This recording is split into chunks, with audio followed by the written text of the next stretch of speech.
যোৱাকালিও দেখিছে মই যেতিয়া গুৱাহাটীৰ পৰা মই অহাৰ লগে লগে মাজুলী হাজাৰ হাজাৰ জনসাধাৰণে ওলাই আহিছে। আজিও নমিনেশ্যন আমি সাবমিট কৰিবলৈ আহোঁতে হাজাৰ হাজাৰ মানুহ ওলাই আহিছে। কাৰণ এইটোতে আমি গম পাওঁ যে মাজুলী ৰাইজে যে উন্নয়নৰ ওপৰত চকু দিছে আৰু বিজেপি চৰকাৰে যে এই 10 বছৰত যে যিধৰণে মাজুলীক উজ্বলাই তুলিলে এইটো প্ৰত্যেকজন মাজুলী মানুহে যি স্বীকাৰ কৰি লৈছে।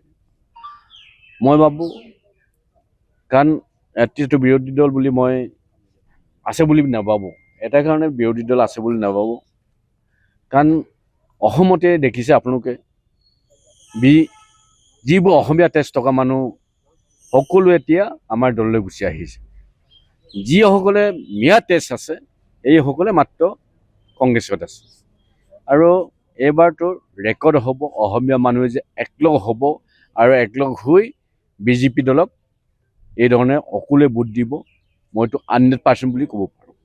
যথেষ্টখিনি কাম হৈছে মাজুলীত। এইটোতো মই যে ক'লোঁ যে মাজুলীত যিধৰণে অসমৰ মাননীয় মুখ্যমন্ত্ৰী ডাঙৰীয়া প্ৰাক্তন মুখ্যমন্ত্ৰী সৰ্বানন্দ সোণোৱালদেৱে যিধৰণে পৰিৱৰ্তন কৰি আনিলে আৰু যি আদৰুৱা কাম যিমানবোৰ আছে মোক যেতিয়া ৰাইজে মৰম কৰিব, মৰম কৰি মাজুলীক উজ্বলাই তুলিব বুলি মই আশা কৰোঁ।